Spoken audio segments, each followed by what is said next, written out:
everybody. Welcome to this week's blog. Took a week off last week because of Memorial Day. I hope everyone had an enjoyable holiday and things are going well for you. But after I finished last week's blog, I decided that I needed to do a short addendum, and I felt like the best way to achieve that would be by making a short video just with some screen caps. You don't have to be subjected to looking at me. You just need to, you'll just get to hear me, and I hate my voice on recording, but I'm going to get over that for right now. I talked about in my blog last week an Excel sheet that I have set up that I use, and here is one I have filled out for one of the productions I'm working on this year. And I thought it might be more helpful and help people to understand more what I'm talking about by showing an actual example. So let me move this up just a little bit. There we go. So you can see the columns across the top. I have measure, page, counts, total counts. So this would be counts within the particular phrase, 8 count phrase, 16 count phrase. This would be a running total to coincide along with your count tracker in Pyware, and that becomes an important aspect of this later on. Keeping track of the tempo that is being performed by the group. Texture, this is looking at how many different ideas we have going on. Sometimes I use the word thick when it's full band. That just means everybody's playing, kind of keeping track of what's happening with the scoring of the piece and how that is working. You see that I don't have that in each phrase. The texture may stay the same. Although right here, this 4 counts, it's just percussion. That probably ought to be a thin in there. Okay, keeping track of the voice development, who has the most important material throughout the production. That should give us clues as to who should be stage featured or who we want to have together. If it's a couple different sections, especially if they're sections that aren't normally staged together. Say maybe it's something that all of a sudden the clarinets and mellophones have together. So we can keep track of what's going on there. Ideas is kind of a catch-all. In the old days, I used to use the word, or I was taught to use the word, emotion here. And sometimes those words will creep in here. The word fun, or melancholy, or sad, or bright, dark. Those kinds of things can come in here. But a lot of times I use it for what I'm actually thinking is going to happen during this particular phrase. So if you look at the first 2 measures, a crank up body visual to go along with the ratchet. So something pretty concrete. Then you can also see that there are other times where it's a little more general, a unison movement. So that's probably going to be a push. Could be a follow the leader, but usually if it's follow the leader, I'll actually notate it.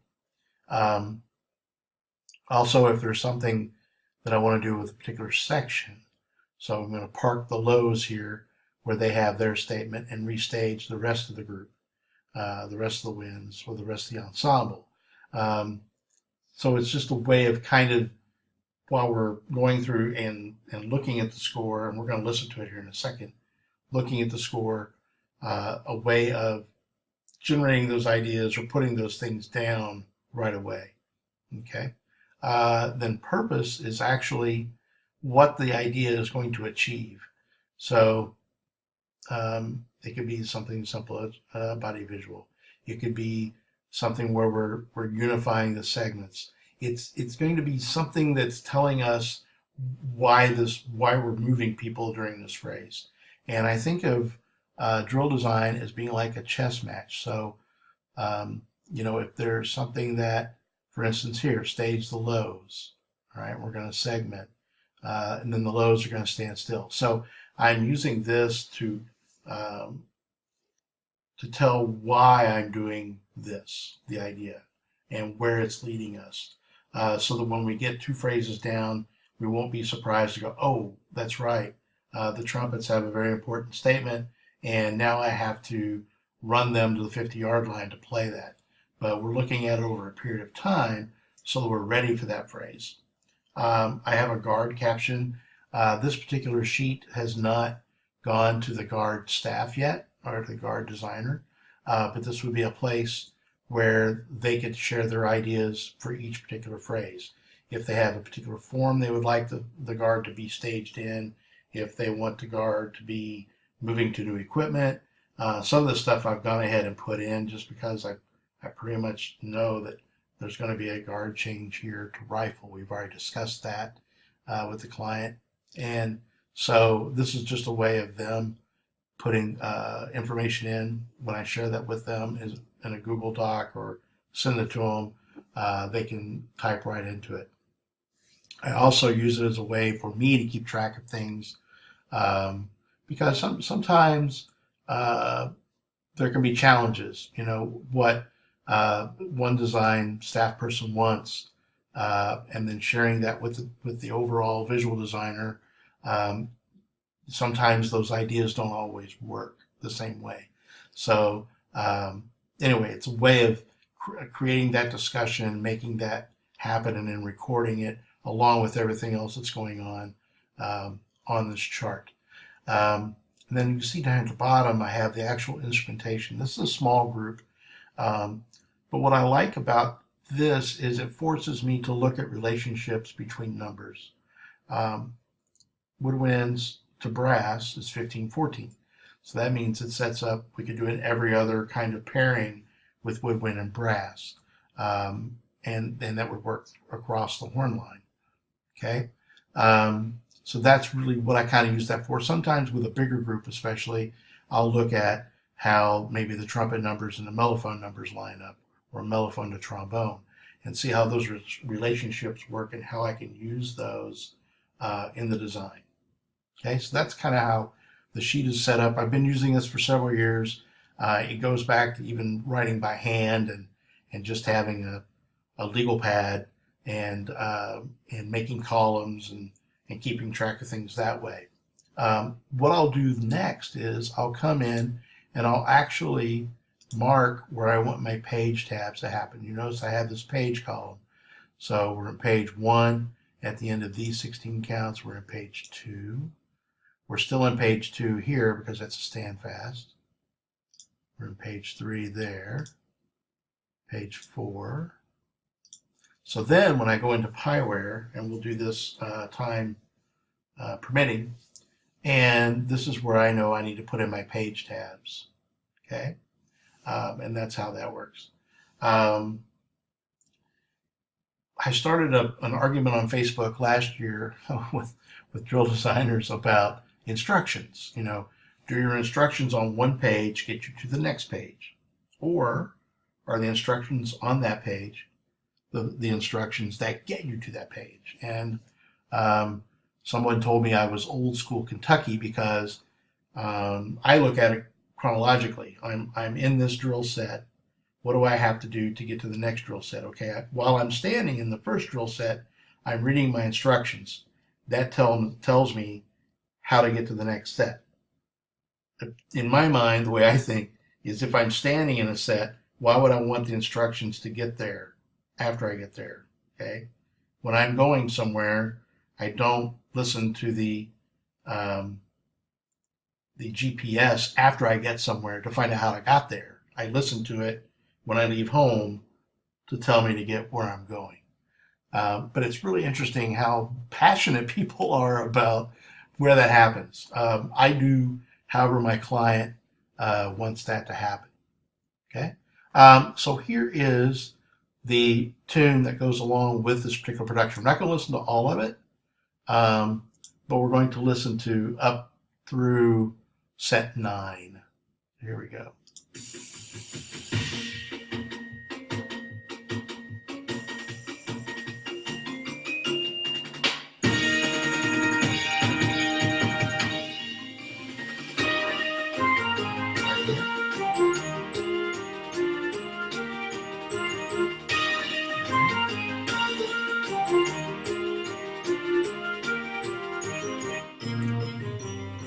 There's a statement by the Lows. And another one.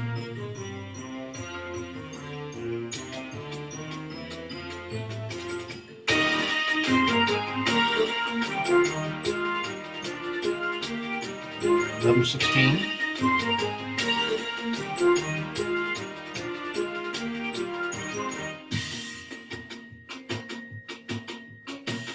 The idea coming up for the toy soldier thing, because we have the March of the Toys.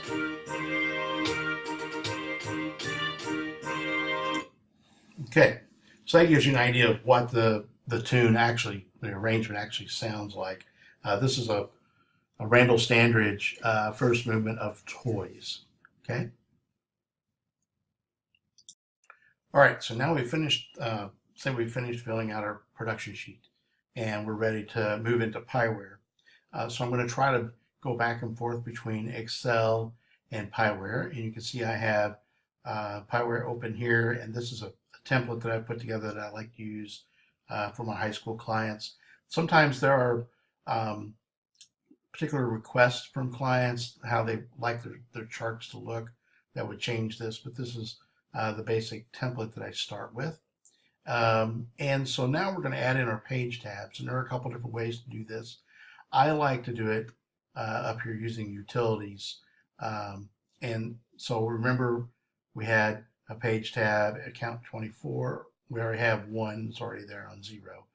Page at 24, one at 52, and one at 68. So you can do it very quickly here. Go into production sheet and then show, and then go to add. And we're going to add one at 24. We're going to add one at 44, I think it was. Looking back, and we're going to add one at 68.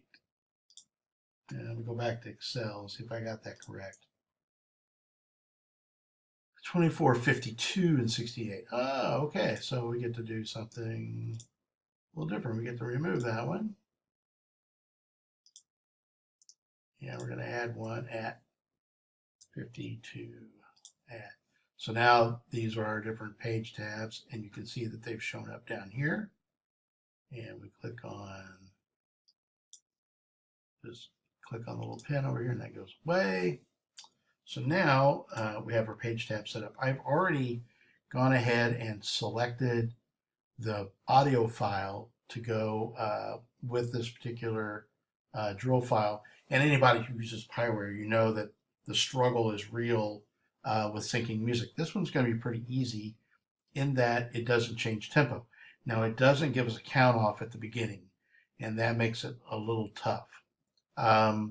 So here we go. We'll try it, see if we can get this work. Click on the little speaker here, and then click on Start Synchronization. And each time, I'm going to turn this up so I can hear it.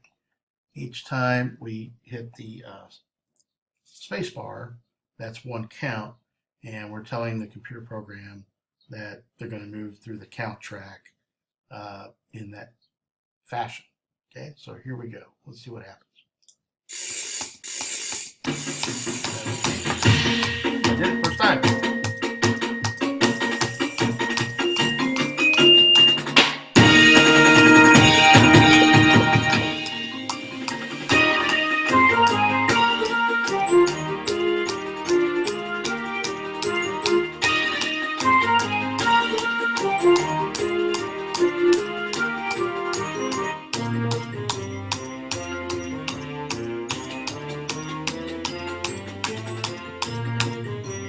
All right, so you can kind of follow along the process how it worked. I don't really want to get into a long discussion about synchronization and Pieware in this particular installment, but the reason I like to put in my page tabs and then sync my music is that as I'm syncing it, I can see whether those phrases are lining up or not. Sometimes math is a challenge for me, and so when I'm filling out the production sheet, I might miss something and have the wrong number of counts in a phrase, and I'll set the page tab, and then I'll go through the synchronization, and it's not lining up. I'm like, oh, okay. So then it tells me to go back and look at the production sheet, and I can get that straightened out. So that's how I set up a file to start the design in Pieware. I look at Pieware as being a tool in a way to notate my ideas. Okay, Pieware is going to generate the ideas for you. The worst thing for me is to sit and stare at a blank screen, just looking at just this and trying to figure out what I'm going to do. I'd like to go in with a game plan. Even though on this production sheet right now I don't have an opening set, what I'll probably do before I go in and start writing anything in Pieware is I'll decide what this first standfast is going to look like. Okay, what is something that's going to symbolize toys? Is there something I can do with the number of people I have in order to communicate that? And if so, then I know I can back myself up from there and go, okay, I have 16 counts to get to whatever that set is. I can take and alter that back 16 counts, and that will become my opening set. So that's kind of the thought process and how that works. But to me, the worst thing is to sit down and just have a blank screen and go, hey, what am I going to do with this tune? So anyway, I hope that helps explain some of the things from the past blog. If you haven't listened to that yet, it's called Getting Organized. Check that out. Hopefully all this stuff will make sense to you. So happy designing, everybody. Thanks.